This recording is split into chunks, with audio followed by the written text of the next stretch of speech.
अस्सलामु अलैकुम। तजवीज़ बाबत एहतमाम तक़ारीब यौम जमहूरिया। जमीयत उलमा महाराष्ट्र की ये कॉन्फ्रेंस वतन अज़ीज़ के इत्तेहाद व सालिमियत और मुल्क के जमहूरी निज़ाम को बाशिंदगान मुल्क के लिए नेमत गैर मुतरक़्क़बा समझती है और तमाम अहले वतन बिलखुसूस मुसलमानों और दीनी मदारिस के ज़िम्मेदारान, असातिज़ा व तलबा को इस अम्र की जानिब मुतवज्जह करती है कि यौम जमहूरिया की तक़ारीब ख़ास शान व शौकत के साथ मनाएँ।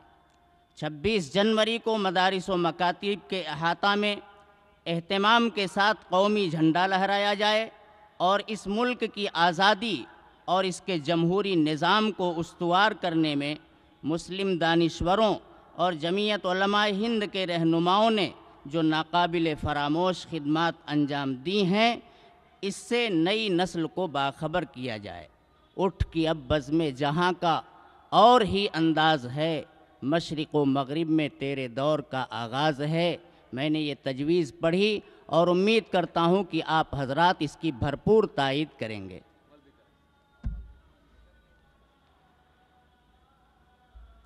इंशाअल्लाह अमल भी करेंगे। अब इस तजवीज़ की तायीद के लिए मैं मुफ्ती बिलाल अहमद साहब कासमी, जो खार बांद्रा ज़ोन के सदर हैं जमीयत उलमा के, उनसे दरख्वास्त करता हूँ कि वो तशरीफ़ लाएँ और तायीदी कलिमात इरशाद करें। अस्सलामु अलैकुम वरहमतुल्लाहि वबरकातुहू। अभी मुफ्ती साहब ने यौम जमहूरिया की बाबत जो तजवीज़ पेश की है, मैं अपनी तरफ से भी उसकी भरपूर तायीद करता हूँ और आप हजरात भी अपने हाथों को उठाते हुए और परचम को लहराते हुए इसकी भरपूर तायीद करें।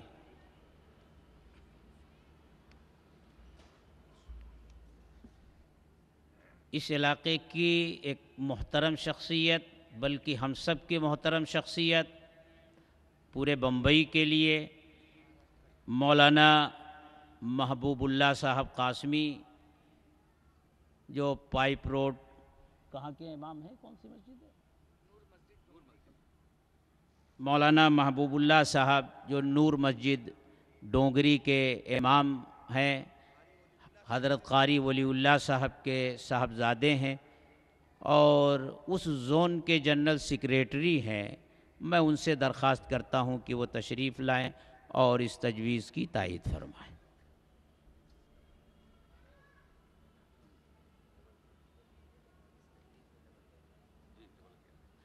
मैं इस तजवीज़ की भरपूर तायीद करता हूं और आप हज़रात से गुजारिश है कि आप हाथ उठाकर इसकी तायीद करें।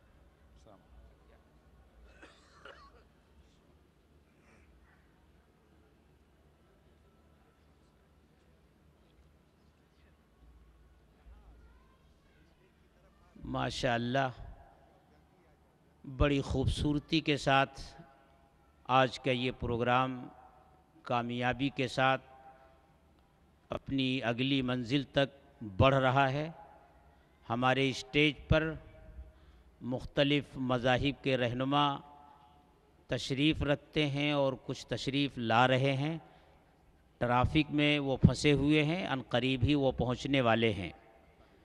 मेरे दोस्तों, आज की इस कौमी एकजहती कॉन्फ्रेंस का पैगाम अमन का पैगाम है, प्यार व मोहब्बत का पैगाम है और यही पैगाम इस्लाम का पैगाम है, यही कुरान का पैगाम है, यही सीरत का पैगाम है। हम सब को इस पैगाम को लेकर इस मुल्क में बल्कि पूरी दुनिया में चलना है। ज़्यादा गुफ्तगू का मौका नहीं है। देखिए आज हमारा स्टेज कैसी गंगा जमुनी तहज़ीब का नज़ारा पेश कर रहा है। ऐसे मनाजिर बहुत कम देखने को अब मिलते हैं। एक वक्त वो था, हम सब एक थे, भाई भाई थे, एक दूसरे के दर्द में शरीक थे, लेकिन कुछ नफ़रतों के सौदागर ने हमारे दिलों को बांट दिया, हमारे दरमियान दूरी पैदा कर दी। फासले पैदा कर दिए और इस तरह का माहौल बना दिया कि आज एक मामूली सा वाक़या हमारे दरमियान फसाद का सबब बन जाया करता है। देखिए ये मंज़र, और इस मंज़र को आम कीजिए इस नफ़रतों भरे माहौल में, और पैगाम दीजिए कि हम एक हैं, पैगाम दीजिए कि हम इंसानियत के रखवाले हैं। इस मुल्क में इंसानियत दुश्मनी नहीं चलेगी, नहीं चलेगी, नफ़रत नहीं चलेगी, नहीं चलेगी। नफ़रत मुर्दाबाद, मुर्दाबाद, नफ़रत मुर्दाबाद, नफ़रत मुर्दाबाद, मोहब्बत जिंदाबाद, मोहब्बत जिंदाबाद। हिंदुस्तान, हिंदुस्तान, हिंदुस्तान। मेरे दोस्तों, हमारे मोहतरम दोस्त तशरीफ़ ले आए। मेरी इनकी मुलाकात मलाड के एक जलसे में भी हुई थी और बड़ी अच्छी बातें इन्होंने कही थी।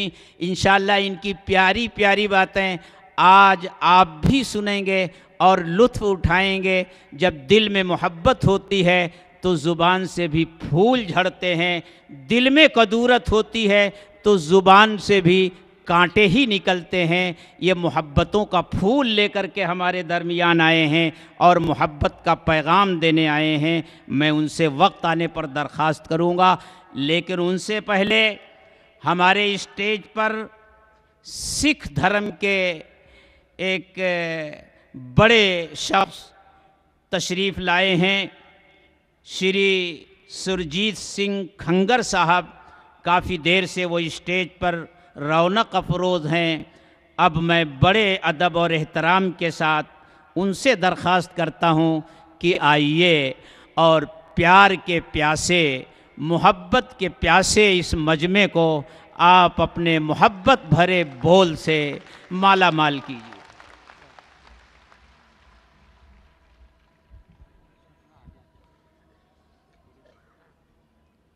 मुझे इतनी खुशी हो रही है आज ये प्रोग्राम को अटेंड करते हुए। आपने सही वक्त पे बहुत ही अच्छा प्रोग्राम ऑर्गेनाइज किया। सबसे पहले ऑर्गेनाइज़र का मैं मुबारकबाद देता हूं उनको दिल से। और हमको आपने यहाँ बुलाया, मौका दिया। सबसे पहले मेरे भाइयों को सलाम अलैकुम, सत श्री अकाल, जय जिनेंद्र, राम राम। सभी जितने भी हमारे धर्म के लोग हैं, देखिए हमारे गुरु महाराज ने क्या कहा, अव्वल अल्लाह नूर पाए, कुदरत के सब बंदे, एक नूर से जग उपजा, कौन भले कौन मंदे। इसका मतलब है एक नूर से सब हमारे ये उत्पत्ति हुई है। रास्ते अलग अलग हो सकते हैं मानने के, लेकिन हर आदमी को उसी चौरस्ते पे पहुंचाता है जिस तरफ से चारों पांचों तरफ से रास्ते आ रहे हैं। इंसानियत, गुरु महाराज ने क्या कहा कि 68 तीरथ सगल पुन जी दया परवान। उस समय में हिंदुओं के 68 तीरथ हुआ करते थे, जिसमें बद्रीनाथ, केदारनाथ, बाकी की जगहों का यदि हम 68 तीरथ को पूरा करें, जाएं, समय लगेगा, पैसा लगेगा, कष्ट होगा, इसके बावजूद भी इतने तीरथ यदि कर लिए हमने तो उसका जो पुण्य मिलेगा वो एक तराजू में, और आपने किसी इंसान के साथ इंसानियत कर दिया, बराबर है। कितनी बड़ी बात बोले उन्होंने। आज यदि हमारे खून की ब्लड बैंक में कोई जाता है, वो ये नहीं बोलता कि मुझे जो है मुसलमान का खून चाहिए, मुझे हिंदू का खून चाहिए, मुझे सिख का खून चाहिए। वो खून जब लेता है वो किसका है और किसको चढ़ रहा है, ये किसी को पता नहीं। ये हम लोगों ने अपने लोगों को गलत रास्ते पे लगा के और अपनी दुकानदारी चलाने के लिए हिंदू को मुसलमान से लड़ाया, मुसलमान को सिख से लड़ाया, सिख को बाकी कौम से लड़ाया। अरे भाई, इंसानियत सब जानते हैं, और किसी भी धर्म के अंदर ये नहीं लिखा किसी का हक मारो, किसी के साथ गलत करो, किसी को दुख पहुंचाओ, किसी धर्म में नहीं लिखा। बता दे मुझे कोई स्टेज पे बैठे हुए कोई भी आदमी है, कहीं नहीं लिखा। ये तो सिर्फ इस तरह की बातें होती है कि आदमी आदमी का दुश्मन बनाने के लिए ये वोट की राजनीति, बाकी की राजनीति करके हमको लड़ाया जा रहा है। हम तो देखिए, कौन मुसलमान ऐसा है जो कहेगा गलत होना चाहिए? कोई नहीं होता। अभी मेरी तकरीर वहां पे नागपुर में कुरैश बिरादरी का बहुत बड़ा मिला हुआ 7-8 हज़ार लोग थे 18 दिसंबर को, जिसके अंदर में माइनॉरिटी डे पे प्रोग्राम रखा गया था। कोई ऐसी उनकी डिमांड ही नहीं थी, फिर भी हिंदू को बोलते देखो ये कट रहा है, उनको बोलते देखो ये हो रहा है। यानी आपस में एक तरह का द्वेष निर्माण करने का काम ये कर रहे थे। हम लोगों का हमेशा यही रहा है, अरे अव्वल अल्लाह नूर पाए कुदरत के सब बंदे, एक नूर से जग उपजा, कौन भले कौन मंदे। दूसरी बात उन्होंने क्या बोली गुरु नानक साहब ने कि truth is high, higher still is truthful living. इसका मतलब है खुदा भगवान जो जिससे है सब बड़े हैं, उनसे भी बड़ी एक ताकत है। तो किसी ने बोला भाई उनसे बड़ी तो कोई ताकत हो ही नहीं सकती। बोले है, उनके बताए हुए रास्ते पे चलना उससे बड़ी बात होती है। आप यदि खुदा को मानते हैं, आप कुरान शरीफ को मानते हैं और कुरान शरीफ की जो डायरेक्शंस है यदि उस पर नहीं हम चलते तो कोई मतलब नहीं आता उसको मानने का। तो यदि हम जिस भी धर्म को मानते हैं, हर धर्म अच्छा है अपनी अपनी जगह के अंदर, लेकिन जो है रास्ते उसके अलग अलग हो सकते हैं। हर आदमी की इज्जत करना हमारा काम है, लेकिन हम लोग के कुछ लोग इस तरह की बातें करके आपस में जो लड़ाने का काम करते हैं। आए हुए भी सभी मेहमानों का मैं जो है एक जमीयत उलमा हिंद जिंदाबाद, जमीयत उलमाए हिंद जिंदाबाद, हजरत मौलाना सैयद अरशद मदनी जिंदाबाद, हजरत मौलाना सैयद अरशद मदनी जिंदाबाद। नफरत नफरत मोहब्बत मोहब्बत, हिंदुस्तान हिंदुस्तान हिंदुस्तान।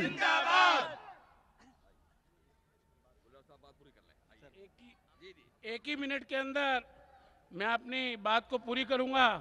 आए हुए हमारे मदनी साहब, हमारे आरिफ नसीम साहब और सारे लोग जो मेहमान आए उनका मैं धन्यवाद करता हूं, मुबारकबाद करता हूं। तो इस तरह से गुरु महाराज ने जो बातें कही, आज हम हमारे मुसलमान भाइयों के लिए यदि अच्छी बात करते हैं, मुसलमान सिख के बारे में अच्छी बात करते हैं या उनको सहयोग देते हैं, इसी तरह क्रिश्चियन के भाई, हमारे हिंदू भाई, बाकी सारे लोग यदि मिल के एक दूसरे की तकलीफ में अपना जो है टाइम लगाएं, अपनी बात करें, तो मुझे लगता है कोई ऐसी तकलीफ नहीं है जो हम लोग दूर नहीं कर सकते।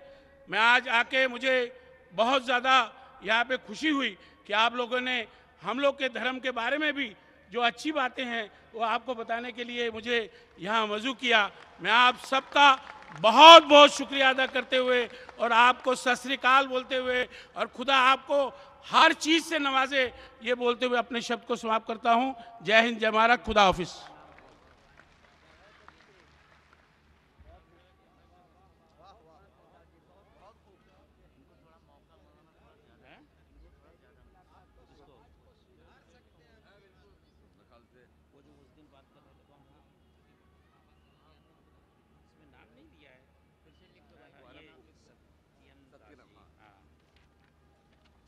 देखिए, मैं अपने जिस भाई का जिक्र कर रहा था वो हमारे स्टेज पर आ चुके हैं।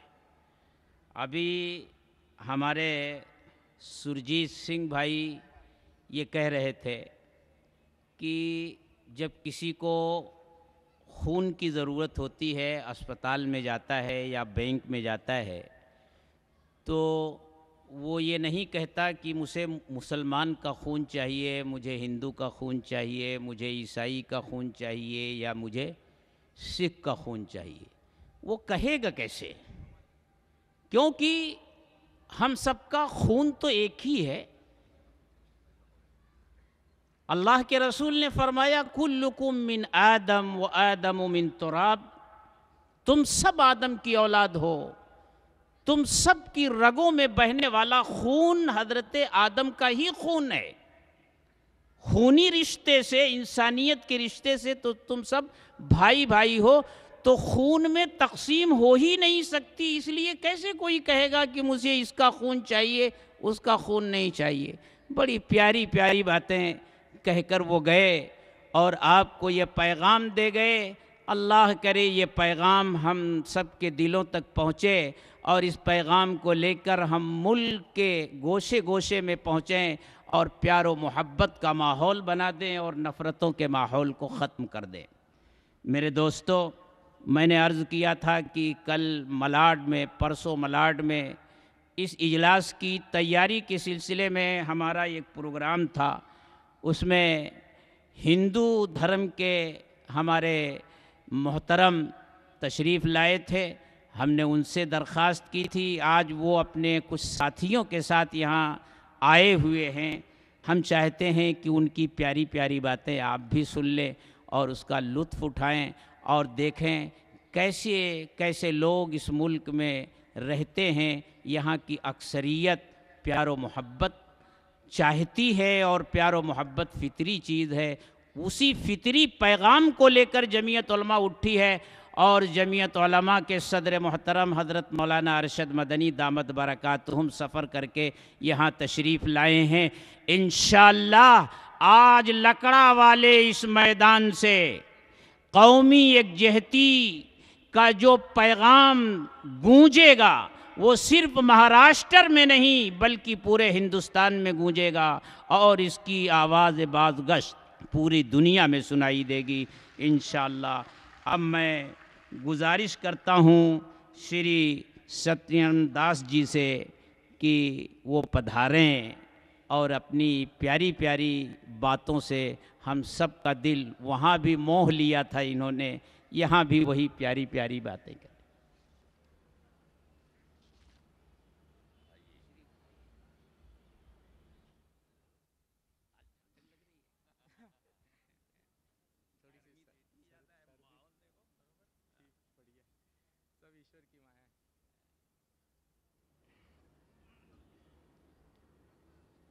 राम के भक्तों को जय सिया राम, अल्लाह के बंदों को अस्सलाम अलैकुम, मेरे सिख बंधुओं को सत श्री अकाल, ईसाई बंधु जो यहाँ पर हैं उन्हें गुड इवनिंग और जो भी हो।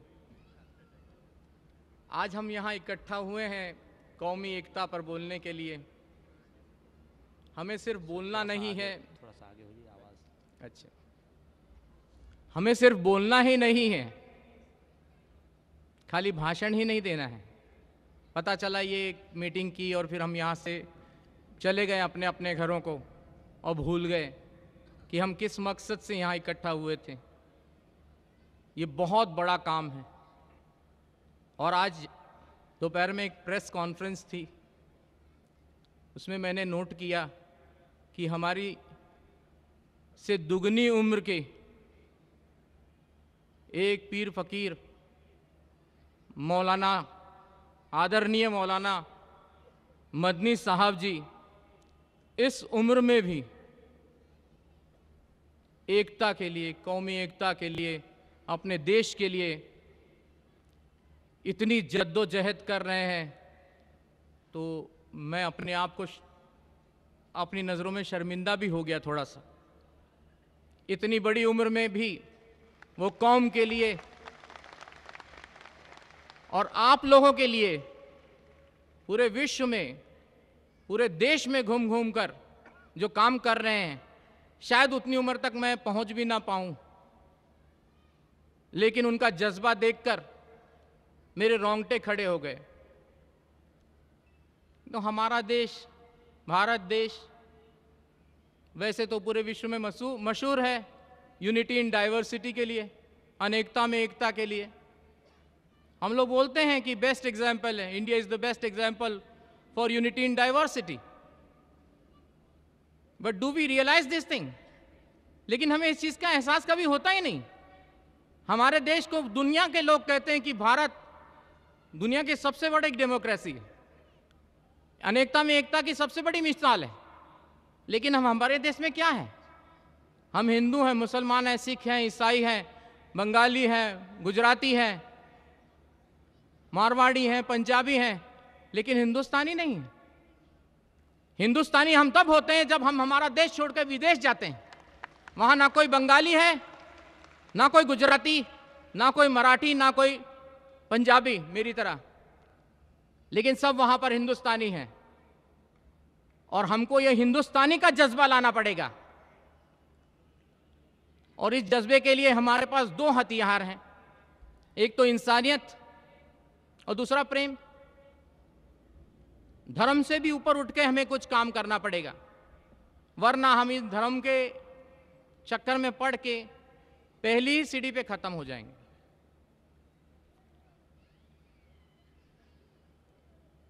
यहां राम वालों को इस्लाम से बू आती है, अहले इस्लाम को राम से बू आती है। खल्क़े खिदमत कोई करे कैसे जहां इंसान को इंसान से बू आती है।